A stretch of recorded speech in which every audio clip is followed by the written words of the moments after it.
젊은 세대들에게는 이 계엄령이라고 하는 게 교과서에서나 보던 예. 일이었는데 예. 50대 미만 분 중에 이제 계엄령을 경험하신 분은 없는 거 아니겠습니까? 예. 음, 전두환 정권 당시에 이 계엄령, 교수님은 그 당시를 생생히 기억하시죠? 예. 저는 그때 계엄령 하에서 결국 해직까지 학교에서 해직까지 된 그런 그 아픈 역사를 개인적으로는 갖고 있습니다. 그래서 계엄령이라 그러면은 남다른 어떤 느낌 이런 것을 갖고 있죠. 이번의 경우는 제 상식으로 보아서는 어떻게 계엄령을 그렇게 쉽게 발할 수가 있냐. 그것도 비상계엄령을 발했다는 것은 법을 공부한 사람이 대통령인데 도저히 그건 납득할 수 없는 것이었다고 저는 생각합니다. 예. 전두환 정권의 계엄령은 세월이 흘러서 사법적 판단을 받았죠. 받았습니다. 그 사람들이 뭐 다 오게도 갔고 당연한 것을 그리 받았죠. 예. 그래서 사법 정의가 또 국민적 분노가 어느 정도 해소될 수 있을 정도의 판단은 받았는데 그 뒤에 이제 뭐 더 이상 가벌하지는 않는 그런 상황에 있었지요. 예. 이번 계엄 사태를 겪으면서 한국 교회도 교회마다 다양한 형식으로 입장을 표명하기도 하고 기도회도 하고 이렇게 좀 다양한 반응들이 나오고 있습니다. 예. 전두환 정권 당시의 계엄령, 이때 한국 교회 모습은 어떻게 기억하십니까?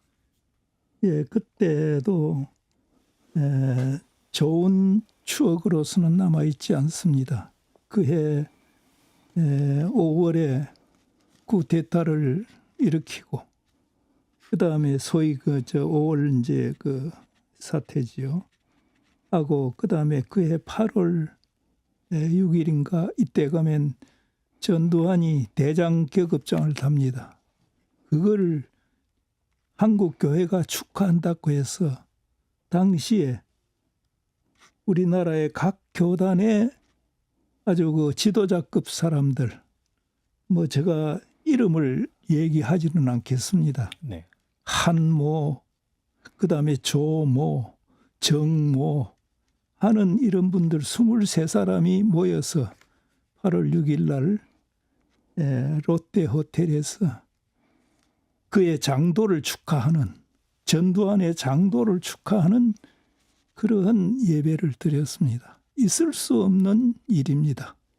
그런데 그들은 참 그들 목회자들은 회개도 없이 한국 교회를 이렇게 참 어렵게 만들어 놓고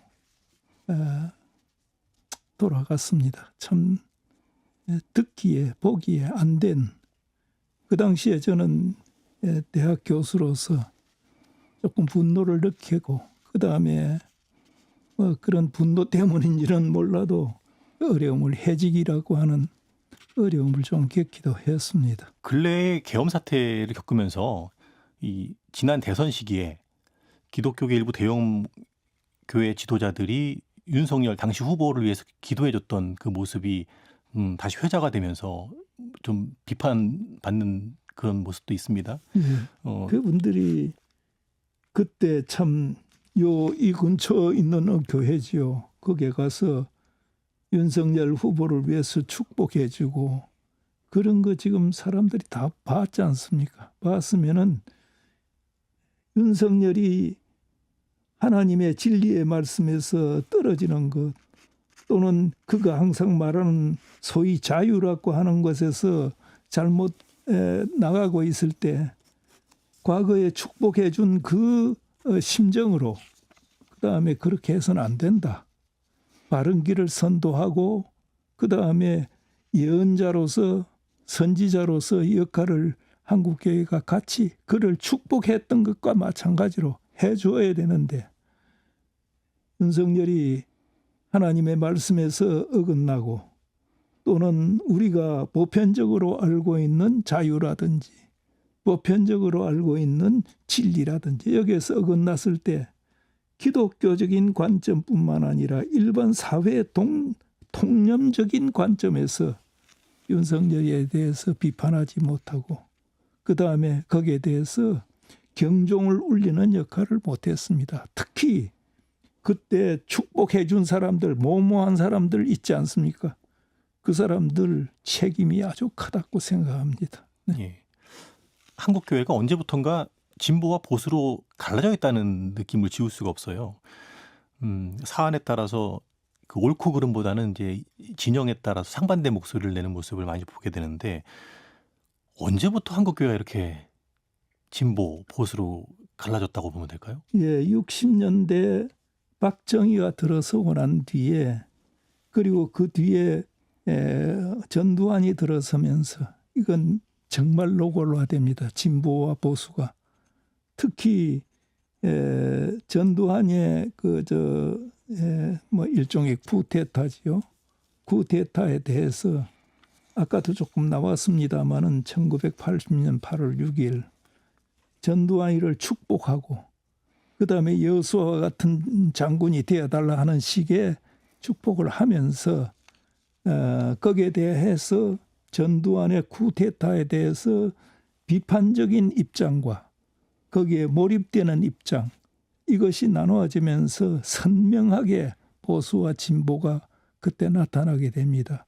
물론 그 전부터 박정희의 유신 정권 때부터 그건 있었습니다마는 80년 전두환의 쿠데타 이 이후에 분명하게 나타났습니다. 그러다가 80년대 중반 이후에 가서는 보수와 진보가 때로는 이 맥을 같이 할 때가 있었습니다. 있다가 2000년대에 와서 다시 우리나라에서는 기독교인들이 참 풍선도 날리고 뭐 하면서 이 보수적인 입장이 더 강해지고 특히 대형 교회일수록 그런 입장을 많이 취하게 되었습니다. 이런 문제는 한국 교회가 자기의 예언자적인 사명을 포기하는 것이나 마찬가지고 시대에 참 소리로서 역할을 포기하는 그런 경우도 들어 있었습니다. 참 안타까운 일이라고 하지 않을 수가 없죠.